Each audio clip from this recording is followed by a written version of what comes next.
Vote ऐसे candidate को, ऐसी पार्टी को डालना है जो वहां पर बीजेपी को हरा सकती है। लेकिन हमें ये भी पता है सबको कि ये एक फैक्ट है कि पूरे देश भर में कोई ऐसी सिंगल पार्टी नहीं है जो बीजेपी को हरा सकती है।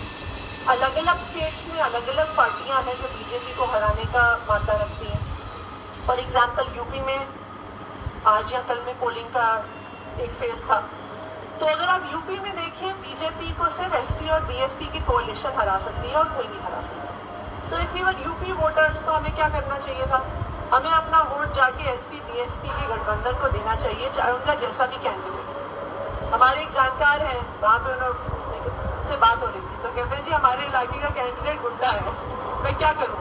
ऐसे तभी आंख बंद करके कोalition को डाल के जाके वोट डाला, because this is an election जहाँ पे बीजेपी को हराना जरूरी है।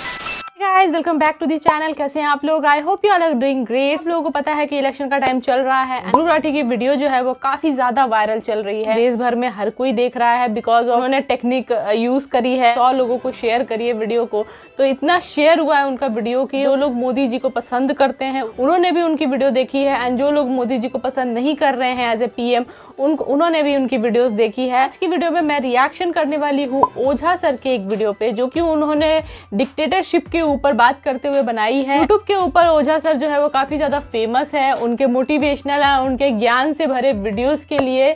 सो देखना बनता है कि उनका क्या कहना है इसके बारे में, एंड देश के बारे में उनका क्या कहना है कि क्या देश खतरे में है, किस तरह से हम अपने देश को बचा सकते हैं, एंड क्या ध्रुव राठी सही कह रहे हैं। ओझा सर एक बहुत ही इंटेलेक्चुअल इंसान भी है, तो हो सकता है कि वो हमें कुछ फैक्ट्स बता पाए, कुछ ऐसी चीजों पे रोशनी डाल पाए जिसपे ध्रुव राठी जो है रोशनी डालना शायद भूल गए हों। वीडियो के एंड में मैं बताऊंगी कि मेरे क्या व्यूज है इस वीडियो को लेके, एंड ओझा सर की बात से मैं सहमत हूँ या फिर असहमत हूँ। चैनल पे पहली बार आए हैं, इस तरह की रिएक्शन वीडियोस आपको अच्छी लगती है, चैनल को जरूर से सब्सक्राइब कर सकते हो। मैं इस तरह के वीडियोस लाती रहती हूँ आप लोगों के लिए। चलो स्टार्ट करते हैं रिएक्शन। एक वीडियो आया था जिसमें उनको बताया गया कि मोदी जी तानाशाही कर रहे हैं। भैया चारों तरफ तानाशाही चल रहा है, इलाज कर रहे हैं मिस्टर मोदी। सर आप क्यों नहीं बोलते हैं मोदी जी तानाशाही कर रहे हैं? तो पहली गलती किसकी? जनता की। हिंदुओं को भी 6-6, 7-7 बच्चे हैं, सारे अपराधियों को एकदम लाइन में ऐसे खड़ा कर दिया। अटेंशन जी सरकार।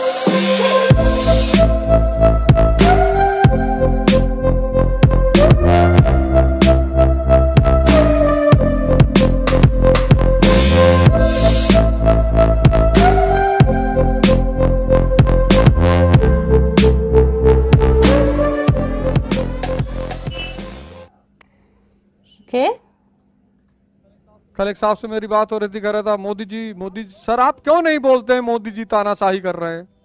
तानाशाही क्यों नहीं बोलते हैं आप? मोदी जी तानाशाही कर रहे हैं। एक वीडियो आया था जिसमें उनको बताया गया कि मोदी जी तानाशाही कर रहे हैं। किसी का भी हो हमें क्या पता, किसी का भी हो हमें क्या। कह रहे थे मोदी जी तानाशाही कर रहे हैं।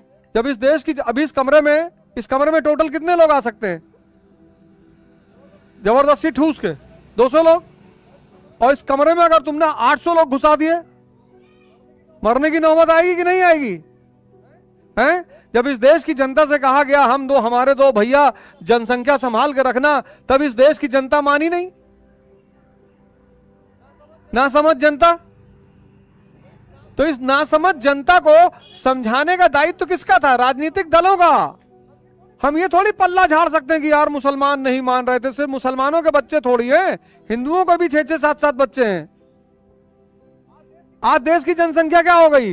1 अरब 50 करोड़। जनसंख्या विस्फोट हो गया, पॉपुलेशन एक्सप्लोजन हो गया है। 1 अरब 50 करोड़। जिस देश में सिर्फ 70 करोड़ लोग कायदे से रह सकते हैं, उस देश में 1 अरब 50 करोड़ लोग हो गए। तो पहली गलती किसकी? जनता की। उसको नहीं देखोगे, सिर्फ मोदी जी को तानाशाह बोलोगे। जनता की जिम्मेदारी नहीं थी, और चलो नासमझ थी जनता, इनोसेंट थी जनता, नहीं जान पाई, तो बाकी राजनीतिक दलों को जनता को समझाना चाहिए था कि नहीं समझाना चाहिए था? समझाना तो चाहिए था कि भैया जनसंख्या बढ़ रही है, हम अस्पताल, हॉस्पिटल, नौकरी नहीं दे पाएंगे। तब तो वोट के डर के मारे कोई कुछ बोला नहीं। करो पैदा करो, वोट हमको देना, हाँ आपको देंगे, हमको देना आपको देंगे। मोदी को तानाशाह कह रहे हैं। आज कहीं भारतीयता दिखाई पड़ती है? आज भारतीयता खत्म हो चुकी है, इंडियननेस। आज तुम दलित को गाली दे दो, अंदर हो जाओगे। ब्राह्मण को गाली दे दो, मारने पुतर आएगा। मुसलमान पहले तलवार लिए घूम रहा है। आज दलित खतरे में है, दलित खतरे में है, ब्राह्मण खतरे में है, क्षत्रिय खतरे में है, सब खतरे में है, सब लोग मुसलमान खतरे में है। हिंदुस्तान का कोई नाम ही नहीं लेता। हिंदुस्तान खतरे में है। आज कोई हिंदुस्तान का नाम लेता है? नहीं, सब बट गए, हिंदुस्तान कहीं गायब, बट गए हैं। हिंदुस्तान गायब। कितनी विखंडता, कितना डिवीजन पैदा कर दिया। ये सब अगले पिछले 5-6 साल में हुआ है। ये जब विभाजनकारी राजनीति ये पिछले 5-10 साल में हुई है, उससे पहले नहीं थी। और मोदी तो 14 में आए सत्ता में। इकोनॉमी का बेसिक रिफॉर्म्स क्यों नहीं किया? Basic reforms in economy, industrialization क्यों नहीं किया? किसने रोक रखा था? 2014 से पहले किसी ने रोक रखा था? मनमोहन सिंह जी 10 साल प्रधानमंत्री थे, कितनी फैक्ट्री यूपी बिहार में लगवा दी। और उसी बीच दुनिया में इकोनॉमिक डिप्रेशन आ गया।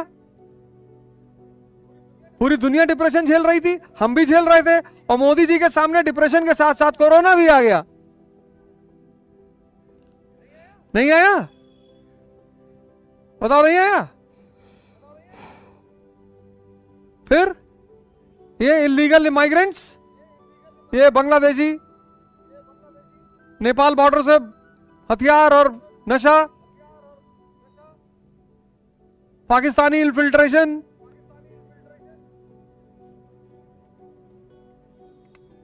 जब सब कुछ बिगड़ गया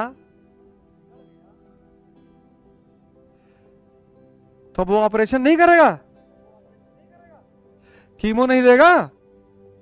अब जब मोदी जी कोई कीमो दे रहे हैं, ऑपरेशन कर रहे हैं, तो कह रहे तानाशाही हो गया भैया। भैया चारों तरफ तानाशाही चल रहा है।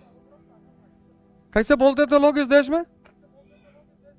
स्टेटमेंट सुनो 2014 से पहले लोगों का स्टेटमेंट। मैं भारत के संविधान को नहीं मानता। मौलाना बुखारी ने जामा मस्जिद में कहा था, हाँ मैं पाकिस्तान का एजेंट हूं, जिसको जो बिगाड़ना हो बिगाड़ ले। अब बोले कोई, अब बोलो। बाप रे, पाकिस्तान कोई तानाशाही वाही नहीं है। सबको मोदी जी ने सबको टाइट चीजें हाथ करके से रखा बाहर है। निकल चुकी थी। देखने का पर्सपेक्टिव है सब कुछ। ये देखो, ये पॉपुलेशन, जनसंख्या विस्फोट तुम्हारे सामने देखो। शमशान घाट में लाइन लगी हुई है, कहे परसों लाना। अरे भैया इतनी गर्मी में परसों कहां लाएंगे? ये इंडिया को गाली दो, कोई नहीं बोलेगा। विभाजनकारी ताकतें इतनी मजबूत हो गई हैं, और ये अभी शुरू हुई है। ये इकोनॉमी का बेसिक रिफॉर्म्स 2014 से पहले नहीं हो सकता था, मोदी ने रोक रखा था। ये हमारे पड़ोसी हथियार, फेक करेंसी, ड्रग्स भारत में डंप कर रहे थे। बांग्लादेशी घुस गए, पूरे भारत में बसे हुए हैं। ये सब मोदी ने किया है। और सबसे बड़ी चीज, हद है यार, सबसे बड़ी जिसको मोदी गवर्नमेंट ने कंट्रोल किया, राजनीति का अपराधीकरण। ये चारों तरफ जो बड़े बड़े माफिया बाहुबली डॉन बैठे हुए हैं, ये 2014 से बाहर आए हैं। सब ये सब 2014 के बाद आए हैं। जेल के अंदर भर दिया। सारे अपराधियों को मोदी जी लेकर आए हैं। सारे अपराधियों को एकदम अपराधियों को राजनीतिक टिकट देना। अटेंशन, जी जी सरकार।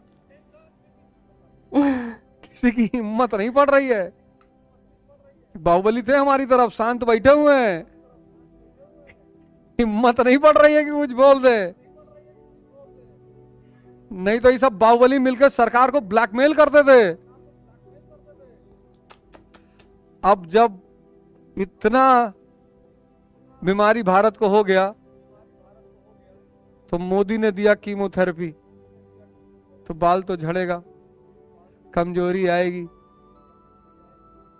ऑपरेशन भी कर रहे हैं, तो लोग चिल्ला रहे, अरे भैया बहुत दर्द हो रहा है भैया। मोदी जी की उम्र 73 साल है, योगा होगा करके 93 तक खींच सकते हैं। तो 20 साल उनको अभी और रहना चाहिए, और योगा करना चाहिए उनको। 100-200 बार सूर्य नमस्कार, 200 बार सूर्य नमस्कार में उनकी उम्र घट जाएगी कम से कम 20 साल। ये सब नहीं हो रहा है। तानाशाह कहना बहुत आसान है, किसी आदमी को गाली देना बहुत आसान है, और वो आदमी एंटर नहीं करता ना, ये सारी चीजें इतनी बढ़ चुकी होती, सब कुछ खत्म हो जाता। इलाज कर रहे हैं mister Modi. Amazing amazing amazing. बहुत छोटा वीडियो था बट बहुत इम्पैक्टफुल वीडियो था एंड बहुत इंटेलेक्चुअल वीडियो था। अगर जिनको समझ में आया होगा उनके लिए इंटेलेक्चुअल वीडियो था। तो बात कर लेते हैं वीडियो के बारे में। तो वीडियो में ओझा सर ने बताया, क्योंकि वो एक टीचर है तो उन्होंने टीचर के पर्सपेक्टिव को दिखाया। टीचर के पर्सपेक्टिव से वो पूरा मुद्दा है ये कैसे देखने में लगता है। उन्होंने सही कहा कि किसी को गाली देना तो बहुत आसान है, लेकिन वो क्या कर रहा है उसको समझना बहुत मुश्किल है। जिस तरह से ध्रुव राठी है जो विदेश में बैठ के और हमारे देश के ऊपर टिप्पणी करते रहते हैं कि इस चीज़ की कमी है, हाईवेज की कमी है, पेड़ कट रहे हैं, ये हो रहा है, वो हो रहा है, देश में ऐसे चीज़ें कर रहे हैं। तो मैं ये बस पूछना चाहती हूँ ऑडियंस से कि क्या एक जो हमारे देश में जो नहीं रहते हैं वो डिसाइड करेंगे कि मतलब हमारे देश में क्या हो रहा है और क्या होना चाहिए, या फिर इंडिया की पब्लिक और इंडिया की गवर्नमेंट डिसाइड करेगी कि क्या होना चाहिए। जिस तरह से इन्होंने बात करा कि जैसे बाहुबलीज हुआ करते थे कांग्रेस के टाइम पे, यूपी के अंदर एंड बिहार के अंदर एंड बहुत सारे ऐसे स्टेट के अंदर क्रिमिनल्स को टिकट दिया जाता था। दिल्ली की जो एजुकेशन मिनिस्टर है उन्होंने खुद बोला था, पब्लिक हमें कॉल करके बोलती है हमारे यहाँ से तो भाई एक गुंडा खड़ा है, हम उनको वोट करें या फिर ना करें, हम बीजेपी को वोट करें। तो उन्होंने बोला कि आंख बंद करके आप वोट कर दीजिए। वहाँ पे वोट ऐसे कैंडिडेट को, ऐसी पार्टी को डालना है जो वहां पर बीजेपी को हरा सकती है। लेकिन हमें ये भी पता है सबको कि ये एक फैक्ट है कि पूरे देश भर में कोई ऐसी सिंगल पार्टी नहीं है जो बीजेपी को हरा सकती है। अलग अलग स्टेट्स में अलग अलग पार्टियां हैं जो बीजेपी को हराने का मादा रखती हैं। फॉर एग्जाम्पल यूपी में आज या कल में पोलिंग का एक फेज था, तो अगर आप यूपी में देखिए बीजेपी को सिर्फ एसपी और बीएसपी की कोalition हरा सकती है और कोई नहीं हरा सकता। So if we were UP voters तो हमें क्या करना चाहिए था, हमें अपना वोट जाके एसपी बीएसपी के गठबंधन को देना चाहिए, चाहे उनका जैसा भी कैंडिडेट। हमारे एक जानकार हैं, वहाँ पे उनसे बात हो रही थी, तो कहते हैं जी हमारे इलाके का कैंडिडेट गुंडा है, मैं क्या करूँ। ऐसे तभी आंख बंद करके कोalition को डाल के वोट जाके वोट डाला, because this is an election जहाँ पे बीजेपी को हराना जरूरी। सपोर्ट करते थे ऐसे गुंडों को कि वो अपना पावर बढ़ाए, सत्ता में आए एंड लोगों के ऊपर और अत्याचार करें। तो ऐसी चीज़ें हो रही थी, ऐसी चीज़ें हो रही हैं, अभी भी हो रही हैं। बहुत सारे स्टेट में तो नहीं है, बीजेपी की गवर्नमेंट नहीं है, उन स्टेट्स में हो रहा है ऐसी चीज़ें। ये चीज़ों के ऊपर कोई बात नहीं कर रहा था, लेकिन सर ने बात करा। सर ने बताया कि जनसंख्या बढ़ी, बहुत सारी प्रॉब्लम्स बढ़ी, इसके साथ साथ जो हमारे जो नेबर लोग थे, जब उन्होंने देखा कि भाई इंडिया की गवर्नमेंट इतनी ज़्यादा भी सख्त नहीं है, आसानी से हम लोग यहाँ एंटर कर सकते हैं, आसानी से अपना बिजनेस फैला सकते हैं, ड्रग्स का बिजनेस कर सकते हैं, हथियारों को यहाँ पे भेज सकते हैं, आतंकी हमले करवा सकते हैं, उन्होंने किया। उन्होंने बहुत सारी चीज़ें की। इतना करप्शन फैल क्यों गया था, क्यों मोदी जी को हमने इलेक्ट किया? क्योंकि कांग्रेस ने इतना रायता फैला दिया था, इतना भारत के अंदर चीज़ें बिगड़ चुकी थी, जो कि संभाला उसी बंदे ने। इनकी बातों से पूरी तरह से सहमत हूँ। दूसरों को गाली देने से कुछ नहीं होता है, खुद को भी समझना चाहिए कि भाई क्या पहले था और क्या नहीं था। इन्होंने जैसे बोला कि भाई फैक्ट्री लगवाना, चीज़ें करना, ये क्या मोदी जी ने रोक के रखा था? अब जो पहले की गवर्नमेंट थी उनको रोक के रखा गया था? नहीं रोका गया था, फिर भी उन्होंने नहीं किया इन सारे चीज़ों पे काम नहीं किया। और आज आके बोल रहे हैं कि हम आपको लाखपति बनाएंगे, आपको करोड़पति बनाएंगे, आपको।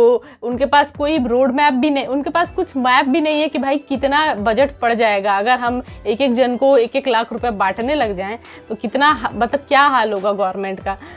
इसका कोई हिसाब नहीं है उनके पास। लेकिन हाँ, बस खाली भोली जनता को बेवकूफ़ बनवाना है, खाली कैसे भी करके वोट लेना है, बस उनका बस यही एक एम बच गया है। उनको पता है कि हमारे पास जनता को देने के लिए कुछ भी नहीं है।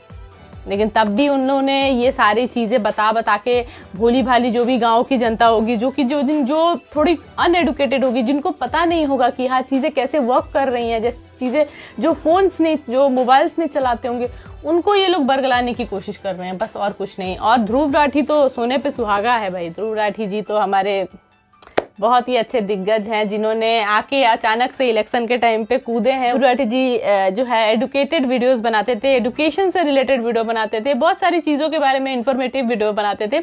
लेकिन अब वो पॉलिटिकल चीज़ों में कूद चुके हैं एंड पॉलिटिक्स के बारे में वो टिप्पणियाँ करना स्टार्ट कर देते हैं कि भाई इस देश में ऐसे हो रहा है, उस देश में ऐसे हो रहा है। भारत से तो उनका खास अच्छा नाता रहा है। खुद तो उन्होंने जर्मनी की सिटीजनशिप ले रखी है, लेकिन भारत से उनका कुछ खास ही लगाव है एंड इसलिए वो भारत के हर एक मुद्दे पे बोलना चाहते हैं। हर एक मुद्दे पे वो चाहते हैं कि लोग उनको सुने, उनको शेयर करें, उनको वैल्यू करें, उनके विचारों को वैल्यू करें एंड ज़बरदस्ती वो लोगों से अपनी वीडियोस शेयर करवाते हैं। एंड यही रीज़न है कि उनकी वीडियोस जो है वो जो लोग थोड़े से इंटेलेक्चुअल है, जिनके पास दिमाग है, जिनके पास सोचने की क्षमता है कि भाई पहले क्या था और अब क्या हो रहा है, तो वो लोग समझ पाएंगे। बाकी तो भाई यही लोग रोते रहेंगे कि भाई इस गवर्नमेंट में तो कोई घोटाला किया ही नहीं, इलेक्टोरल बॉन्ड्स को ही घोटाला साबित कर देते हैं। कैसे भी करके साबित करें, फैक्ट्स छुपा के साबित करें या फैक्ट्स दिखा के साबित करें, कुछ गलत फैक्ट्स प्रेस करके साबित करें, बस एक गूगल करने की देरी है, उसके बाद तो सारी चीज़ें क्लियर आउट हो ही जाएंगी। तो भाई यही सारी चीज़ें हो रही हैं एंड जहाँ तक बात है, लोग मुझे कमेंट सेक्शन में बोलते हैं ध्रुव राठी को गलत बोल रही हो, आप मोदी जी के सपोर्टर हो, आप ये हो वो हो।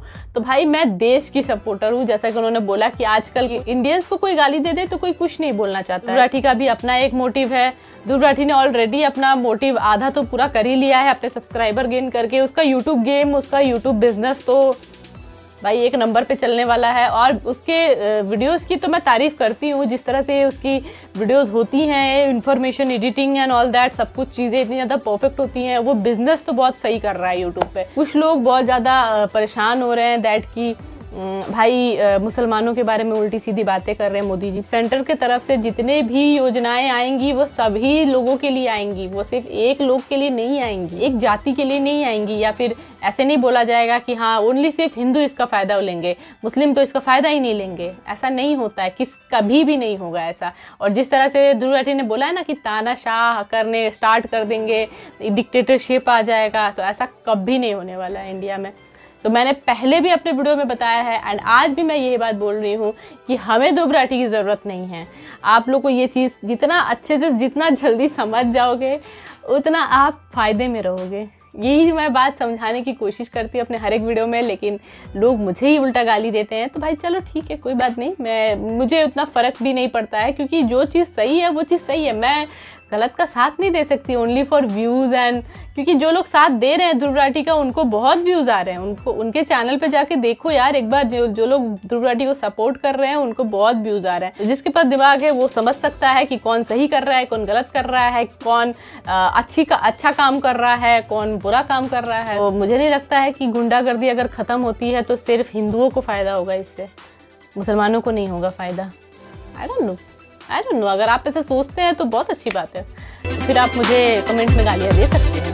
तो चलिए नेक्स्ट वीडियो के एंड करूँगी, मिलेंगे आप लोगों से नेक्स्ट रिएक्शन में। तब तक के लिए thanks for watching my video guys, bye bye.